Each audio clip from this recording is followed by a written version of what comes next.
Catan. There's 6 different types. I don't know even how many types. I discovered Catan from the Nerf Herder song at the con.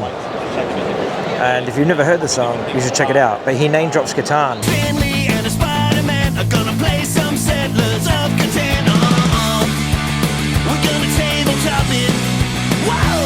And I didn't know what Catan was at the time, but my friend pointed it out to me from the lyrics. But it's here, and it's a big deal. And like I said, I feel I'm the only person in the world that doesn't play Settlers of Catan. I think it's time I get started. Not today, but I think I need to get started. And all these people here are playing Catan. That's pretty damn cool. Hello, welcome again to another episode of the Long Gone Loser Rock Show, where today I'm going to do a wrap up of the entire PAX experience. So this is PAX Day 3 plus my entire PAX experience. As you may have seen from the first 2 videos, Day 1 and Day 2, I spent a lot of time with the DIY and indie makers in the area that they call PAX Rising and the Indie Showcase, which is what I feel is the most important part of PAX. Sure, you know, seeing the heavy hitters like Nintendo and Xbox and Aftershock and that is great. It's so cool that they're involved, that they're there showing their latest wares and stuff like that. But it's really, for me, a big deal to see the PAX Rising and the Indie Showcase. I come from a punk rock background, as I've stated in these videos, and I feel there is a huge parallels between what we do with punk rock and what the DIY indie people are doing with their games. When I record music these days, I do it very DIY. I have a home studio recorded in my bedroom and therefore put it out to the world and master it all and do everything, mix it all, do everything myself. I feel that speaking with a lot of these DIY indie developers, it was much the same experience for them. One of them told me that they worked as a barista 3 days a week and the rest of the time was building their game. And that's what I mean. Like, you know, you do whatever it takes to cross the finish line and get there. And I love that people were doing it with so much passion and heart, and it just feels genuine, which is why I find that there is a huge parallel between what we do with punk rock music and what they were doing with their indie games. So I was really impressed, and I loved the work ethic of them, that they just wanted to get it out there, and the results speak for themselves. There were some games there that just blew my mind that I really cannot wait for the final version. Aussie Bogan Hero, that game I saw like a year or 2 ago at PAX, and I thought it was pretty cool then, and seeing it this year and seeing how much he's developed it and how incredible it's looking and coming along, I cannot wait for the finished product. It's awesome. I feel that Australia has a really good backdrop for games. I understand that it's probably not as attractive as, say, the cities in the US that games like Grand Theft Auto and that are based on.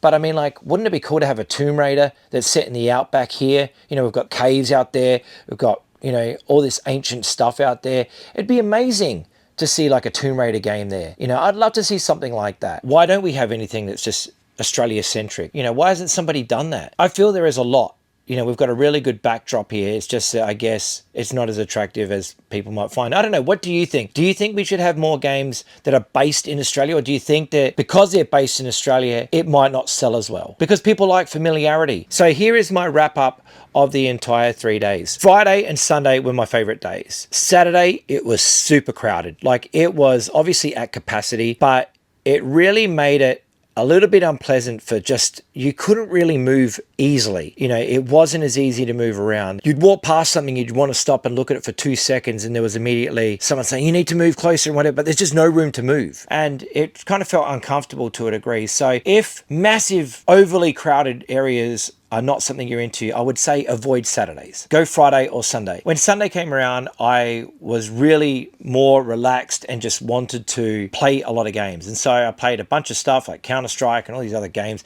Any game that's got like a first-person shooter, I like to enjoy playing. Also playing a lot of the DIY stuff. Infant, the elephant game, love it. Can't wait to play a full version of that. I really hope it comes to a console because I don't have a Steam account. In saying that though, this has made me realize I probably need a Steam account and a machine that plays Steam games, like a Steam Block or something like that. I don't know. That's my takeaway from PAX this year, because I realized that a lot of these indie games and that were not going to console straight away. They were going to Steam, and that was it.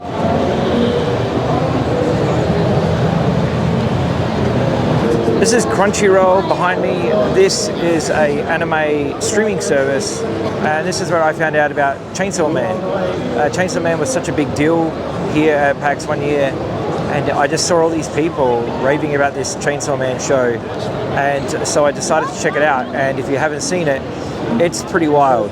So if you are into anime, I'd assume by now that if you're into anime, you know what Chainsaw Man is. But for those who have never dived into the anime world and you were looking for a place to start, Chainsaw Man's probably a good place to start, as well as Death Note. They'd probably be the two big ones to start with. And then if you don't like it, it's okay. At least you gave it a shot. I love this. This is awesome. That is so cool. River Raid, my friends. River Raid. That's OG Commodore 64. But yesterday, or was it the day before, they had Boulder Dash. It would have been cool if they had Last Ninja, but yeah, no go. No go on the Last Ninja this time. Or Defender of the Crown would have been great, or Skate or Die. Skate or Die was one of my favorite Commodore 64 games. But yeah, River Raid. Oh, what about Arkanoid? So this is cool. I just met Simon from Retro Rare's YouTube channel, and I have never met him before, but his channel is awesome, and if you get a chance to check it out, do look it up. Retro Rares with a Z on the end. He basically buys old gaming systems and stuff and fixes them up, gets them working again, and has this insane collection of old retro video games, including the Commodore 64, which is my game. That's my system right there, the Commodore 64. I played that thing a lot when I was a kid, tons of games on it, and he's done a video channel on the Commodore 64, so if you grew up on retro video games, that might be something you want to look at. So Retro Rares on YouTube, check that out. Top dude. I'm glad we got to connect and talk, because yeah, he was playing the Commodore 64 game and I was just like, oh awesome, River Raid and that, and we just started talking about retro gaming, and then realized that we've both got YouTube channels, and we connected over that. Very, very cool. We found Donkey Kong Country 2. We're focusing on Diddy Kong and Dixie Kong.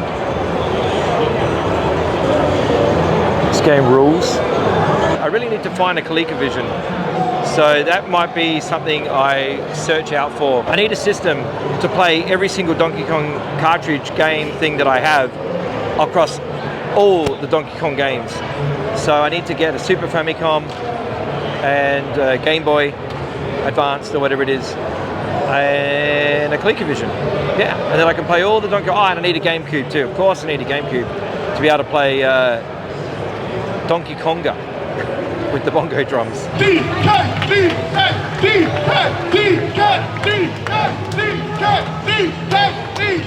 I should point out that the reason my house looks like as my mum would say, a bomb's hit it, is because I'm actually moving house, like today and tomorrow. And so the house looks like a complete mess, but I'm moving house, and I hate packing and I hate moving house, and this is a wall that still needs to be done, which I'm not looking forward to doing. So there's still a few to come that will be in this place, but I won't actually be in this place, so to speak. So you will see soon a new backdrop, a new area, a new whole thing happening. So I'm looking forward to that. I'm just not looking forward to this moving part.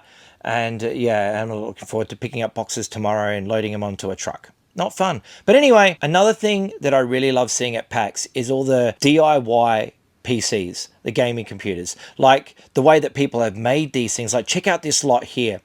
Like the way that they've got this like movie animated thing showing inside your computer is just mind-blowing. I love how all the fans have got all the different colors going through there. I love the color schemes. I love the fact that some of them even have water pumps going through there, which is obviously for the cooling and stuff like that. I love all of that. I really do. I'm really tempted to get myself a gaming PC now. Really, really tempted. If you are a PC gamer and you're watching this video, please let me know below any recommendations and any don'ts, any things that I should totally avoid. I've never done PC gaming.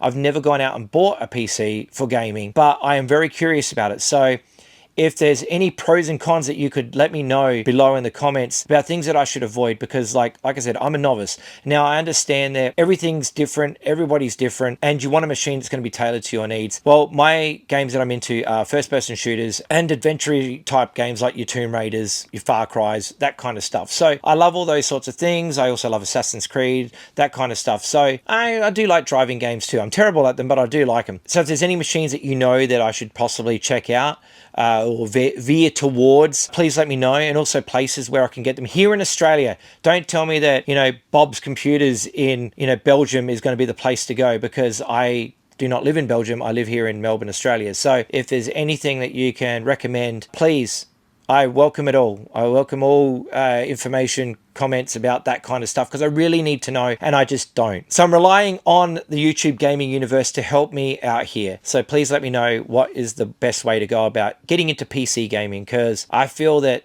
that's something I really would enjoy. So in advance, I'd like to say thank you if you're going to be doing that. I did like a lot of the tabletop stuff. I am interested, like I always say, I'm interested in Catan. I have no idea how to play it. I've never watched any videos on it. I seem to be the only person in the world that's never played Catan, because every person I speak to, I just joke about Catan with them. And they all say, yeah, I've played that. That's great. And I'm just like, why am I the only person who's never played Catan? So I feel I should give that a go. This is another thing. There are so many card games. There's so many tabletop games.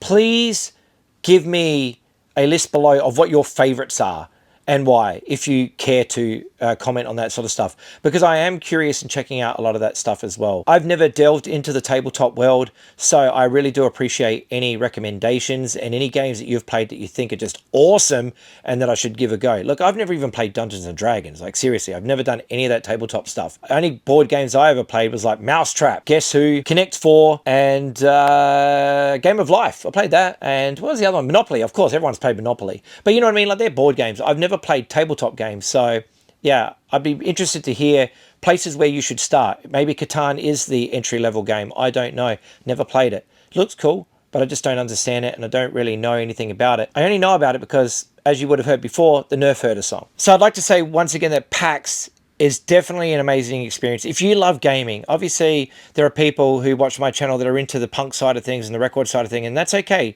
It's totally cool. What I try to do to this channel is try and do a crossover, right? So I know there are a lot of nerds who love punk music and records and stuff like that. I know, because I met them this weekend at PAX. So many people that I met there were saying, they comment on my t-shirts because I had band shirts on or whatever. And that's how you start your conversation. It's like, oh, cool. I'm not alone. So I appreciate any of those people who end up following my channel. If you followed my channel because we met at PAX, thank you so much. I really do appreciate that. If you're one of the developers that I spoke to, thank you so much for giving me your time and chatting about your game with me. I really hope that anyone who wasn't at PAX sees these new games put out by these developers and goes along and supports them, checks out their games, whatever. I really loved my time at PAX. I did have this plan that I was going to interview a lot of cosplay people. That didn't actually happen. But I did get my friend Sin to say something, and here she is. Hi, my name's Sin. I'm cosplaying Fenris from Dragon Age 2 at PAX 2025. And the part of my cosplay that I'm most proud of is the fact that this cosplay was made to move around in. Oftentimes cosplays can be built like bulky and really difficult to move around. They look great, but difficult to move around in. And my focus with this cosplay was not so much the cost, but more the play. So what can I do in role-playing this character? And so for that reason, I can move all sorts of ways. All of my armor is movable, and my sword is very easy to swing around. It's very lightweight. And so remember, kids, cosplay is a portmanteau word. Costume and roleplay. Don't forget to roleplay. Yes! Oh, and while I was talking to Sin, I did ask another one of her friends to have a chat, and here she is. Hi, my name is Azusa. Today I'm cosplaying Marion Hawk from Dragon Age 2, the mage version. I do have a staff, but it's currently in repairs. The thing that I am most proud of actually in my cosplay in general is everything is detachable. Something that's like really good about like my chest plate, which is my favorite part, obviously because it looks cool, is that everything is velcroed together. I knew it was going to be really hot in Melbourne, and if you want to take anything away from this, it's always make sure that pieces of your cosplay can be taken off you so you don't have a breakdown like me. Thank you. But that's the extent of me interviewing cosplay people. I had this whole thing planned out that I was going to interview a lot of cosplay people, and I just didn't get around to doing it. I just got so caught up in that DIY indie area that I just didn't have the time to go and interview a pile of people about cosplay. Maybe that's something I'll do next year. But anyway, thank you so much to PAX. I really appreciate believing in me enough to give me a content creator badge so that I could document 3 days of PAX. I thank you from the bottom of my heart for that. thank you so much. It was an amazing experience. I really am looking forward to PAX again next year. If you're a gamer and you've never been to PAX, I highly recommend getting along and doing so. If it's your first time, maybe get a one-day badge to see if it's something you're going to enjoy. If you end up loving it that one day, then the next year grab yourself a 3-day, or if there's still other single-day badges, on, you know, pick one of them up and go another day. But my first time was a one-day badge. Second time was 2 days. Then the third time I went 2 days. Fourth time I went 1 day because I just couldn't because of work and stuff. And then this year I went 3 days. And still I found I didn't have enough time to do all the things I wanted to do. It can get exhausting and it can get overwhelming. I will not deny that. And I understand that large crowds are not for everybody. I get that some people are introverts, and that's why videos like this are probably the way that they're finding out about information, you know, and that's totally cool. I'll tell you one thing that's cool though. Oh, what? Oh, Donkey Kong wants to say something. He wants to let you know that he got his passport and he wants you all to see it. Okay, we're going to show you the passport. So eBay had this collector's passport thing where you got some stamps and you end up getting prizes. I didn't collect any of the prizes. I was too busy doing other things. But you open up the passport and there it is. So he's got his passport photo in there and he's also got his details in there. We all know where Donkey Kong was born, his country of origin, etc. And, you know, his gaming handle, or Instagram handle, I should say, is Donkey Kong 1981. So there we go. You can make your own trading card, which I did for myself. Made this thing with strengths and that on the back. Pretty cool. There are a lot of things like that that you can do. They're a lot of fun. I highly recommend you get involved just because it's fun. Why not? So thank you so much for watching this 3-day episode of the Long Gone Loser Rock Show, where I got to experience the greatest gaming expo here in Australia, PAX 2025. Take care of yourselves, look after each other, go play some games, and I'll see you in the next video. Bye-bye.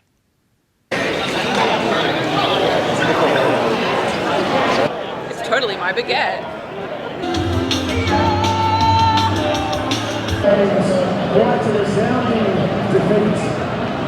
Now you change your settings in between the games. That's all the not that the ball is bouncing right and trickles into the goal. To the HyperX, your team on the left-hand side of the stage. They are in front now of the 3-game series. First game